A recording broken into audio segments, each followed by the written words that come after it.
ఈ ఏడాది నైరుతి రుతుపవనాలు మే నెలలోనే ప్రవేశించాయి. దీని కారణంగా బంగాళాఖాతంలో ఏర్పడిన అల్పపీడనం వాయుగుండంగా మారింది.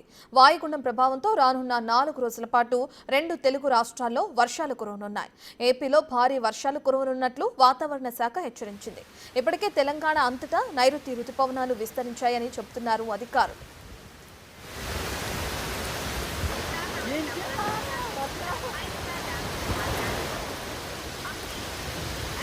ఎగువ ప్రాంతాల్లో కురిసిన వర్షాలకు 2 రోజుల క్రితం నిండు కుండను తలపించిన జూరాల ప్రాజెక్టుకు ప్రస్తుతం వరద నీరు తగ్గింది. 18 ఏళ్లలో తొలిసారిగా వేసవిలో జూరాల ప్రాజెక్టు గేట్లు ఓపెన్ చేసి వరద నీటిని విడుదల చేశారు. నిన్న రాత్రి 5 గేట్లను ఎత్తి నీటిని బయటకు పంపారు. జూరాల ప్రాజెక్టు నుంచి శ్రీశైలంకు కూడా వరద నీటిని విడుదల చేశారు అధికారులు. విడుదల అనంతరం గేట్లను మూసివేశారు. ప్రాజెక్టు ఇన్ఫ్లో 38,000 క్యూసెక్కులు, అవుట్ఫ్లో 28,770 క్యూసెక్కులుగా ఉంది. ప్రాజెక్టు పూర్తి నీటి నిల్వ సామర్థ్యం 9.65 టీఎంసీలు కాగా ప్రస్తుతం డ్యాంలోని వరద నీరు 8.661 టీఎంసీలకు చేరింది. ఇక జూరాలలో నీటి నిల్వ పూర్తిగా 318 మీటర్లుండగా దాదాపు 317 మీటర్లకు చేరింది వరద నీరు.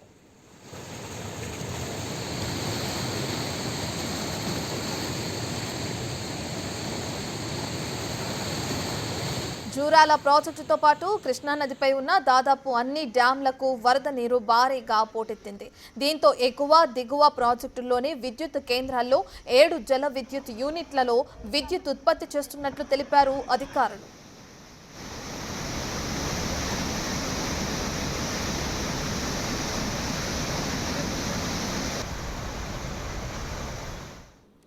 ఇక కురుస్తున్న వర్షాలకు సంబంధించి జూరాల ప్రాజెక్టులో ఏ విధంగా అయితే నీటి నిల్వ ఎక్కువగా ఉందో దానికి సంబంధించిన పూర్తి డీటెయిల్స్ అందించడానికి మా ప్రతినిధి శంకర్ అందుబాటులో ఉన్నారు.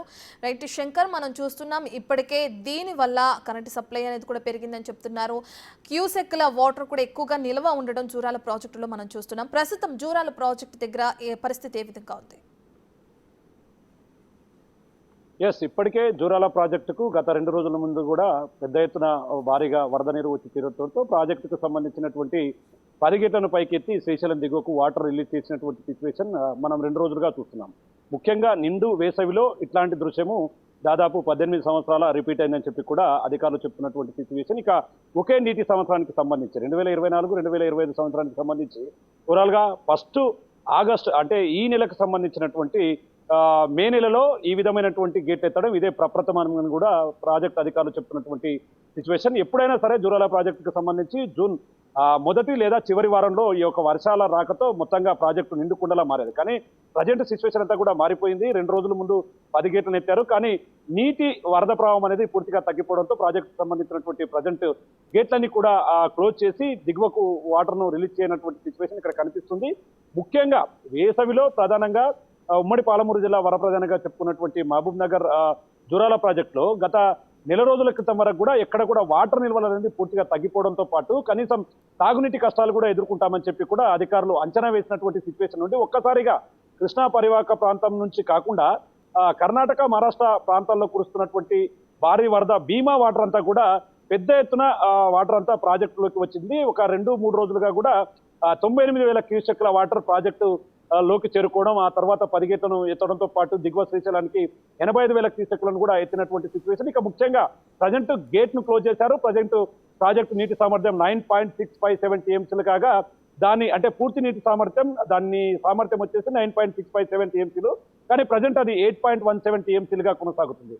ముఖ్యంగా ప్రాజెక్టు మొత్తం కూడా నీటి నిల్వ విషయానికి వస్తే మాత్రం 318 మీటర్లు కాగా ప్రస్తుతం 315 మీటర్లుగా కూడా ప్రాజెక్టు దగ్గర నీటి నిల్వలు కొనసాగుతున్నటువంటి సిచ్యువేషన్ కనిపిస్తుంది. ఒకనొక సందర్భంలో ప్రాజెక్టుకు సంబంధించి నీటికి సాగునీరు ఇవ్వాలంటూ కూడా రైతులు ప్రాజెక్టు పైకి వచ్చి ఆందోళన చేపట్టారు. దీనికి సంబంధించి తెలంగాణ రాష్ట్ర సర్కారు ఏదైతే కర్ణాటక ప్రభుత్వంతో చర్చించి 5 టీఎంసీల వాటర్ కూడా అనుమతులతో పాటు కొంత నీటిని కూడా తీసుకురావడం జరిగింది. కానీ ఆ నీరు కూడా తాగునీరుకి ఇవ్వలేము, తాగునీటి కష్టాలు తీర్చడానికి పూర్తిగా నిల్వలు చేసుకుంటున్నామని అధికారులు చెప్తున్న క్రమంలో ఒక్కసారిగా పరిస్థితి అంతా కూడా మారిపోయింది.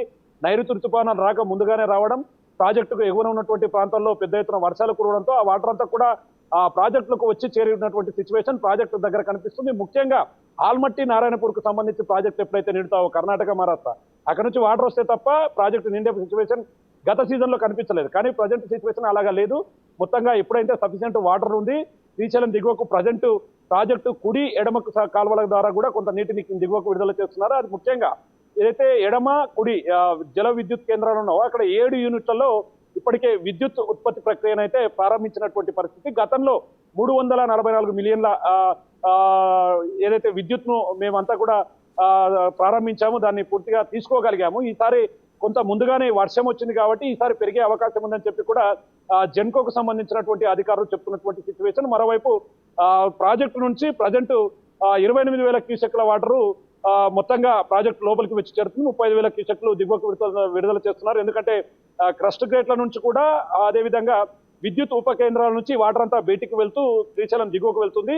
ముఖ్యంగా ఇప్పటికీ శ్రీశైలం ప్రాజెక్టుకు సంబంధించి కూడా వరద ప్రభావం అంతా కూడా పోటీతుండడంతో తెలంగాణ వైపు ఉన్నటువంటి ప్రాంత శ్రీశైలం ప్రాజెక్టుకు సంబంధించినటువంటి దాంట్లో కూడా ప్రజెంట్ 44.41 టీఎంసీలు ప్రస్తుతం శ్రీశైలం దగ్గర కొనసాగుతుంది. ఏదేమైనప్పటికీ ఎండాకాలం చాలా ఇబ్బందికరమైనటువంటి వాతావరణం ఉంటుంది. ఈ నెల ఎండింగ్ కల్లా పెద్ద ఎత్తున ఎండలు ఉంటాయి. ఈ తీవ్రతను తట్టుకునేందుకు పూర్తిగా అధికారులు సన్నద్ధమవుతున్నటువంటి సిచ్యువేషన్ లో ప్రాజెక్ట్ అంతా కూడా డెడ్ స్టోరేజ్ గా మారినటువంటి సిచ్యువేషన్ నుంచి ఒక్కసారిగా నిండు కుండలా మారి ఆహ్లాదకరమైన వాతావరణంతో ప్రాజెక్ట్ అంతా కూడా కలకలలాడుతున్నటువంటి సిచ్యువేషన్. ఇక రాత్రి వరకు కూడా గేట్లన్నీ ఓపెన్ గా ఉన్నాయి, కానీ రాత్రి నుంచి పూర్తిగా ఇన్ఫ్లో తగ్గడంతో పూర్తిగా ఈ వాటర్ అంతా కూడా ఆపేసి ప్రజెంట్ నీటి నిల్వలను క్రమంగా అంటే హెచ్చు తగ్గులు గమనిస్తూ ఎప్పటికప్పుడు దిగువ ఉన్నటువంటి నెట్టెంపాడు, భీమా ఫేజ్ 1 ఫేజ్ 2 అదేవిధంగా లిఫ్ట్ ఇరిగేషన్ కు సంబంధించినటువంటి వాటికి నీళ్లను ఇస్తూ ప్రజెంట్ ఉన్నటువంటి నీటిని జాగ్రత్తగా వాడుకునేందుకు అధికారులు ప్లాన్ చేస్తున్నారు. మరోవైపు జూన్ మొదటి వారంలో మరిన్ని వర్షాకాలం రావాల్సి ఉంది.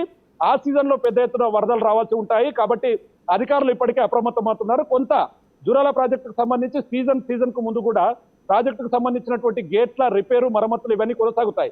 ఈసారి కొంత ఈ వర్షం ముందుగా రావడం, ఈ వాటర్ రావడంతో కొంత దానికి ఇబ్బందికరమైనటువంటి వాతావరణం ఎదురైనప్పటికీ అవన్నీ కూడా క్లియర్ చేసి ఖచ్చితంగా ప్రాజెక్టుకు సంబంధించి నీటి నిల్వల విషయంలో ఎక్కడ కూడా నష్టం జరగకుండా ముందుకు వెళ్తామని అధికారులు చెప్తున్నారు. మరోవైపు సుంకేసులో కావచ్చు, మరోవైపు మిగతా ప్రాంతాల నుంచి కూడా వాటర్ అంతా కూడా శ్రీశైలం కూడా వెళుతుందో అక్కడ కూడా శ్రీశైలంకి క్రమక్రమంగా వాటర్ పెరుగుతుంది. ప్రజెంట్ జూరాల ప్రాజెక్టు దగ్గర అయితే సాగు మరియు తాగునీటి కష్టాలు తప్పినట్టుగా తెలుస్తుంది. మొత్తంగా మరో నెల రోజులు కూడా ఈ యొక్క వర్షాకాలం సీజన్ ఉండబోతుంది కాబట్టి 1000 ఎకరాలు సాగేందుకైతే రైతులు సన్నద్ధమవుతున్నారు. ఇప్పటికే ఆరుతడి పంటలకు సంబంధించినటువంటి పరిస్థితిని అంతా కూడా దున్ని వ్యవసాయానికి సిద్ధం చేస్తున్నటువంటి సిచ్యువేషన్ ఉమ్మడి పాలమూరు జిల్లా వ్యాప్తంగా కనిపిస్తుంది. గత 10 రోజుల నుంచి కూడా ఆకాశం అంతా కూడా మేఘరవుతమై అక్కడక్కడ భారీ వర్షాలతో పాటు తొలకరి జల్లులు కురుస్తుండడంతో రైతులు దీని మీద ప్రత్యేకమైనటువంటి దృష్టి సారించి ముందుకు వెళ్తున్నటువంటి సిచ్యువేషన్ ఉమ్మడి పాలమూరు జిల్లా వ్యాప్తంగా కనిపిస్తుంది. ముఖ్యంగా జూరాల ప్రాజెక్ట్ అయితే ప్రజెంట్ సఫిషియెంట్ వాటర్ తో కలకలాడుతున్నటువంటి సిచ్యువేషన్ అయితే ఇక్కడ కనిపిస్తుంది. Right, thank you Shankar.